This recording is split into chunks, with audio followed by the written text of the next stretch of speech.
एक तरफ तो आप ये देखिए कि गाय को अपनी माँ कहते हैं, ये माँ आपकी सिर्फ उत्तर प्रदेश में होती है, ये माँ आपकी पंजाब में होती है, ये माँ आपकी हरियाणा में होती है, ये माँ आपकी मध्य प्रदेश में होती है।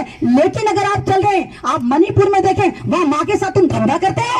आप गोवा में देखें, वहां तुम माँ के साथ धंधा करते हो। आप आसाम में देखें, वहां माँ के साथ तुम धंधा करते हो। आप कर्नाटक में देखें, वहां तुम माँ के साथ धंधा करते हो। वहां तुम अपनी माँ को खा जाते हो, लेकिन यहाँ पर ही तुम्हारी माँ है, क्योंकि तुम्हें पता है ये हिंदी बेल्ट है। हिंदी बेल्ट में जो ज्यादातर है तुम मुसलमानों का शिकार करते हो। अरे किसने रोका है? कानून बनाओ, बनाओ कानून और लिखो कि ये हमारा राष्ट्रीय पशु है। तुम्हें किसने रोका है? तुम्हें तो बड़ी बीमारियां है कानून बदलने की। कभी 370 लगाते हैं, कभी एनआरसी लाते हैं, तो एक अपनी माँ पे कानून क्यों नहीं बनाते? बताओ, ये तुम्हारा राष्ट्रीय पशु है। और कहो, अगर जिसकी भी माँ कूड़े में पाई गई तो उन पर यूएपीए लगेगा।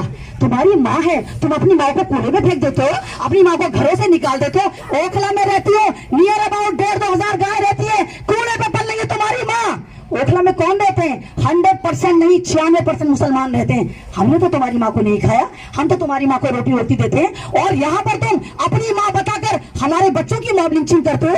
इनको पता है हम यूनिटी में नहीं है, इनको पता है कि हमारे साथ जब कुछ होता है हम चुप हो जाते हैं। पुलिस मारेगी तो जी शासन मारेगा, तो जी प्रशासन मारेगा, कुर्बानी कौन देगा? जब तक आपके दिमाग में डर रहेगा, या तो आप कहिए कि आप मोमिन नहीं है। अगर आप मोमिन है तो आपको डरने के लिए एक ही खुदा की जरूरत है। आप जमीनी खुदा से डरते हैं, अल्लाह की रहमतें भी आती होंगी लेकिन लौट जाती होंगी, और जाकर कहते होंगे ए अल्लाह इनको जरूरत नहीं है, ये सारे के सारे जमीन पे खुदा बनाकर बैठे। ये कभी मोदी से डरते हैं, कभी शाह से डरते हैं, कभी शासन से डरते हैं, कभी मोनो मानस पर जैसे गुंडों से डरते हैं। हम डरेंगे? हम नहीं डरने वाले। बस मैं यही कहना चाहती हूँ, आप यूनिटी में रहें। ये भेड़िए थे, ये इंसान नहीं थे, ना ये हिंदू थे ना मुसलमान थे।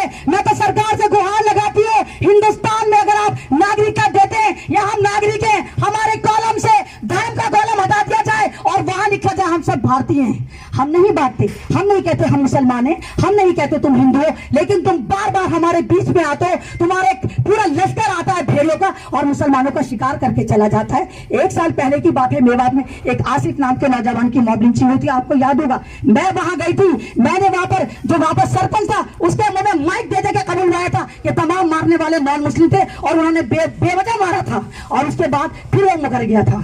तो मैं जहां मॉब लिंचिंग हुई थी, मैं ये नहीं कह रही जहां मुसलमानों का मुद्दा था, नहीं, जहां जो भी मुद्दा आता है, चाहे दलित परेशान है, चाहे मुसलमान परेशान है, एनआरसी ने बहुत बड़ा योगदान रहा। बहुत सारे मेरे पे केसेस हैं, पूरे जब तक किसान बैठे रहे, किसानों के साथ बैठी रही, कासगंज उत्तर प्रदेश या वहां जहां होता है, मैं भटकती आत्मा की तरह आप लोगों की इंसानियत की आवाज उठाती हूँ कि खुदारा एक हो जाओ, एक ही सब पे आ जाओ। मैं ये देखो, हमें कांग्रेस से मतलब नहीं, हमें बीजेपी से भी मतलब नहीं। अरे कितने मंत्री है तुम्हारे पास, कितनी गवर्नमेंट जॉब है? हमें पार्टियों से मतलब नहीं, हमें अपने आप से मतलब। हम कितने पावर में, हम अपना कितने मुत्तहिद होकर रहते हैं, हमारे भी क्या फर्क पड़ेगा? कल कांग्रेस आएगी तो क्या हमें मंत्री बना रही है? कल बीजेपी अब बैठी है, हम क्या मंत्री बने हुए हैं? दूसरी पार्टी आएंगे हमें कुछ दे रही है, हम तो वोट के गेम में है ही नहीं, हमें कोई मतलब ही नहीं। ना हम बताइए, ना हम गवर्नमेंट जॉब में, ना हम किसी धारे में, ना हम पुलिस में, ना हम सरकार में, फिर हम क्यों पार्टी खेलें?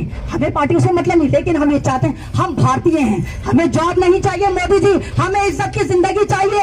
हम 20% अपनी रोजी रोटी खुद इंतजाम करते हैं। कोई ठेला लगा रहा है, कोई छोटा मोटा बिजनेस कर रहा है, कोई खेती बाड़ी कर रहा है, तो हम ये चाहते हैं कि हम सिक्योर रहें, हमें टुकड़ों में ना बांटा जाए, हमारे नाम पे आतंकवाद का ठप्पा ना लगाया जाए। और जिस तरह आप देखिए इन आतंकवादियों को बचाया जाता है, जैसे मोनो मानस सर को बचा लिया और उसका नाम भी मेरे ख्याल से मैं सुनने में आ रहा है कि चार्जशीट से हटा दिया है, FIR से हटा दिया है। ये दरिंदे लोग हैं। अभी इन्होंने 2 चिरागों को बुझाया है, 2 की मॉब लिंचिंग करी है। ये 2 लड़कों की मॉब लिंचिंग नहीं जनाब, ये संविधान की मॉब लिंचिंग है, ये इंसानियत की मॉब लिंचिंग है, ये भारत की मॉब लिंचिंग है, ये हमारे लालों की मॉब लिंचिंग है। और हम खड़े हुए देख रहे हैं कि नहीं जी हम कुछ नहीं कर सकते, पुलिस हमें उठाकर ले जाएगी। नहीं है इतनी जेलें, नहीं है इतने इनके पास जेलें के हमें भरे ना गोलियां। कितनों को मारोगे?